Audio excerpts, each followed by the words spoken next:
नमस्ते दोस्तों, इन दो पौधों को एक साथ घर में लगा लो, पानी की तरह बरसेगा धन। दोस्तों, शास्त्रों में कुछ ऐसे पेड़ पौधों के बारे में बताया गया है जिन्हें अपने घर में या अपने घर के आसपास लगाने से हमारे घर में बरकत आती है। और इसी के साथ ये पेड़ पौधे हमारे कई सारे वास्तु दोषों को भी समाप्त कर देते हैं। जिन घरों के आंगन में या फिर घर के आसपास ये पेड़ पौधे लगे होते हैं, उस घर पर देवी देवताओं का आशीर्वाद सदा बना रहता है। ऐसे घर में सुख समृद्धि और खुशहाली हमेशा बनी रहती है। लेकिन इसी के साथ आज हम आपको यह भी बताने वाले हैं कि वास्तुशास्त्र के अनुसार किन पेड़ पौधों को घर में लगाने से मना किया गया है। इन पेड़ पौधों का घर में होना बहुत अशुभ माना जाता है। ये पेड़ पौधे हमारे घर में क्लेश को बढ़ावा देते हैं और हमारे घर के रिश्तों में दरार डाल देते हैं। इनमें से कई पेड़ पौधों की वजह से आपको आर्थिक दिक्कतों का सामना भी करना पड़ सकता है और आपके शत्रु भी बढ़ने लगते हैं। साथ ही आप समाज में अपना मान सम्मान भी खो बैठते हैं। अगर आप भी जाने अनजाने में इन पेड़ पौधों को अपने घर आंगन में लगा लेते हैं तो इन्हें जितनी जल्दी हो सके घर के आंगन से हटा दें। तो आइए सबसे पहले जानते हैं कौन से वे पेड़ पौधे जिन्हें अपने घर के आंगन या घर के आसपास लगाना बेहद शुभ माना जाता है। लेकिन उससे पहले अगर आप भी चाहते हैं कि लक्ष्मी माता का आशीर्वाद हमेशा आपके साथ रहे तो इस वीडियो को एक लाइक करें और चैनल को सब्सक्राइब करें और कमेंट बॉक्स में जय माता लक्ष्मी जरूर लिखें। नंबर 1, अशोक का वृक्ष। दोस्तों, पुराणों में ये बात लिखी हुई है कि अशोक के वृक्ष पर अप्सराओं का विवास होता है। ऐसी मान्यता है कि यह वृक्ष शोक, निराशा और जीवन की सभी परेशानियों को समाप्त कर देता है।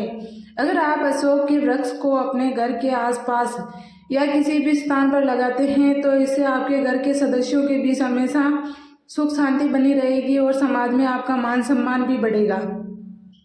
अशोक का पेड़ हमेशा शीतलता और खुशी प्रदान करता है। इसकी शाखाएं हरियाली और जीवन का प्रतीक हैं। पुराणों के अनुसार जब रावण ने माता सीता को अपहरण कर लिया था और उन्हें लंका में रखा था तो माता सीता वहां अशोक वाटिका में थी और अशोक के वृक्ष ने ही माता सीता की सेवा की थी, उन्हें सुकून और सुरक्षा प्रदान किया था। इसी वजह से देवी सीता ने अशोक के पेड़ को यह वरदान दिया था, जिस भी जगह अशोक का वृक्ष लगा होगा वहां पर सदैव मेरा निवास रहेगा और वहां धन की कोई कमी नहीं रहेगी। जिस घर के आसपास अशोक का वृक्ष होगा उस घर पर सदैव मेरी कृपा रहेगी। यह वृक्ष न केवल भौतिक धन की प्रचुरता लाता है बल्कि मानसिक शांति और सकारात्मक ऊर्जा का भी स्रोत है। इसके पत्तों की सरसराहट में एक खास मधुरता होती है जो घर के वातावरण को आनंदित कर देती है। साथ ही यह वृक्ष नकारात्मक ऊर्जा को दूर रखता है और परिवार में प्यार और सहयोग की भावनाओं को मजबूत करता है। इसलिए यदि आप अपने जीवन में सुख समृद्धि और शांति चाहते हैं तो अशोक के वृक्ष को अपने जीवन का हिस्सा बनाना न भूलें। यह पेड़ आपके घर को खुशियों से भर देगा और आपके परिवार में सदा खुशहाली बनी रहेगी। नंबर 2, पीपल का पेड़।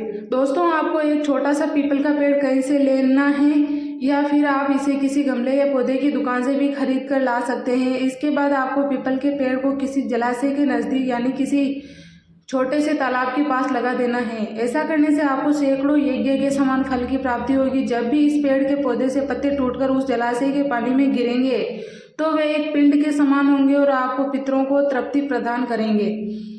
इससे आपके जो भी पितृदोष होते हैं वे धीरे धीरे समाप्त हो जाएंगे। भगवान श्री कृष्ण भी कहते हैं जो भी व्यक्ति प्रतिदिन स्नान करके पीपल के पेड़ को स्पर्श मात्र कर लेता है उसे अपने जीवन के सभी पापों से मुक्ति मिल जाती है। इसके साथ धन की प्राप्ति होती है और यह व्यक्ति अपने शत्रु से भी कभी पराजित नहीं होता। पीपल के पेड़ में ब्रह्मा, विष्णु और शिव जी निवास करते हैं। पीपल की जड़ में विष्णु जी, पीपल के तने में शिव जी और पीपल के पेड़ के अग्रभाग में ब्रह्मा जी का वास होता है। जब भी सोमवती अमावस्या पड़े तो उस दिन आपको किसी भी पीपल के पेड़ के पास जाकर प्रणाम करना है। आपको भगवान से अपने घर की खुशहाली और सुख समृद्धि के लिए प्रार्थना करनी है। ऐसा करने से ब्रह्मा, विष्णु और शिव जी एक साथ आप पर अपनी कृपा बरसाएंगे। इससे आपको 1000 गुना दान के बराबर के फल की प्राप्ति होती है। वास्तुशास्त्रों में बताया गया है कि पीपल के पेड़ से ज्यादा शक्तिशाली पेड़ इस धरती पर दूसरा कोई नहीं है, क्योंकि पीपल के वृक्ष में साक्षात श्री हरि का वास होता है। इसलिए भूलकर भी आपको पीपल के पेड़ को नुकसान नहीं पहुंचाना है और ना ही पीपल के पेड़ की टहनियों को तोड़ना है। ऐसा करने से उस व्यक्ति को एक कल्प के लिए नरक भोगना पड़ता है। नंबर 3, आंवले का पेड़। श्री कृष्ण कहते हैं आंवले का पेड़ सभी पेड़ों में प्रसिद्ध है। आंवले का पेड़ बेहद पवित्र होता है। अगर आप आंवले का पेड़ अपने आंगन में या फिर अपने घर के आसपास कहीं पर लगाते हैं तो इससे आप जन्म और मृत्यु के बंधन से मुक्त हो जाते हैं। प्रतिदिन आंवला खाने से आपकी आयु बढ़ती है। इसी के साथ इसका जल पीने से शरीर के सभी रोगों का नाश होता है। अगर आप आंवले को जल में मिलाकर उससे स्नान करते हैं तो इससे आपकी दरिद्रता खत्म हो जाती है, आपको धन दौलत की प्राप्ति होती है। जिनके घर में आंवले हमेशा मौजूद रहते हैं उनके घरों में कभी भी बुरी शक्तियां प्रवेश नहीं कर पाती।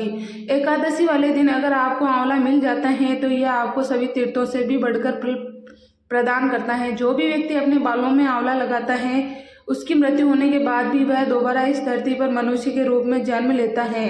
जिनके घर के आंगन में या आसपास आंवले का पेड़ लगा होता है उस घर में माता लक्ष्मी और नारायण का वास होता है, जिससे उस घर में धन संपत्ति की कभी कोई कमी नहीं रहती। नंबर 4,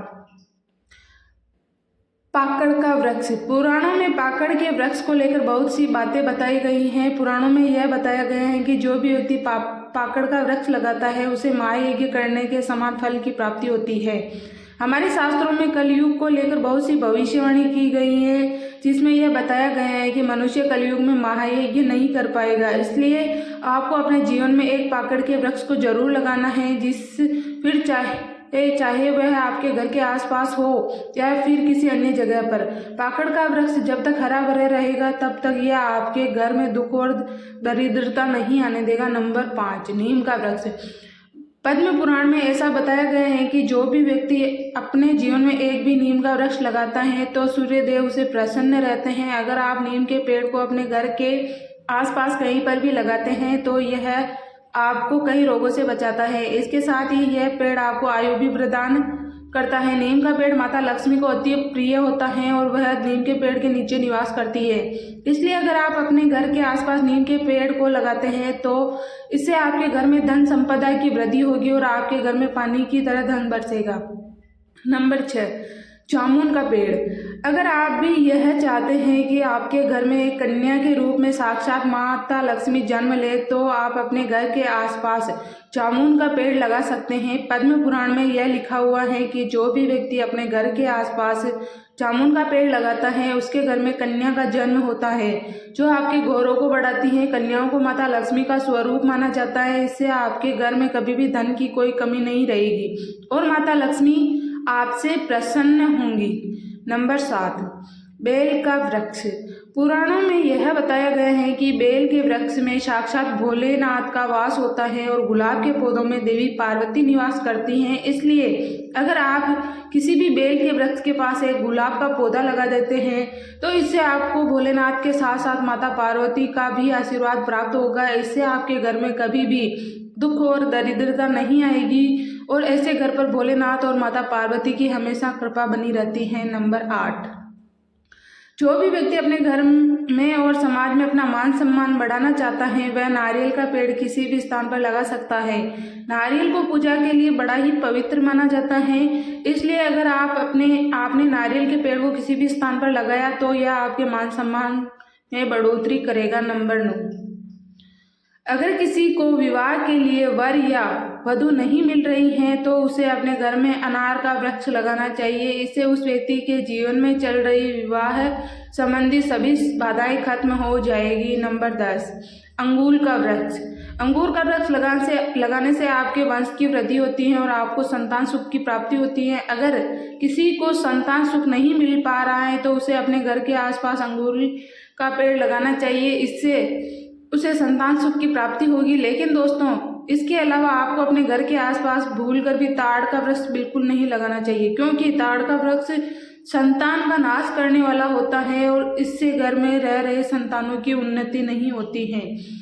यह तमाम जानकारी जन रुचि को ध्यान में रखकर दी जा रही है। ज्योतिष और धर्म के उपाय व सलाहों को अपनी आस्था और विश्वास के आधार पर आजमाएं। वीडियो का उद्देश्य आपको बेहतर सलाह देना मात्र है। इस संदर्भ में हम किसी प्रकार का दावा नहीं करते हैं। दोस्तों, अगर आपको हमारी यह जानकारी अच्छी लगी हो तो वीडियो को एक लाइक जरूर करें। दोस्तों, यह तमाम जानकारी जन रुचि को ध्यान में रखकर दी जा रही है। इस वीडियो का उद्देश्य किसी की भी भावनाओं को ठेस पहुंचाना नहीं है। इस संदर्भ में हम किसी प्रकार का कोई भी दावा नहीं करते हैं। अगर आज की यह वीडियो अच्छी लगी हो तो लाइक करें और आपके अपने चैनल SM वॉइस 96 को सब्सक्राइब करें। धन्यवाद।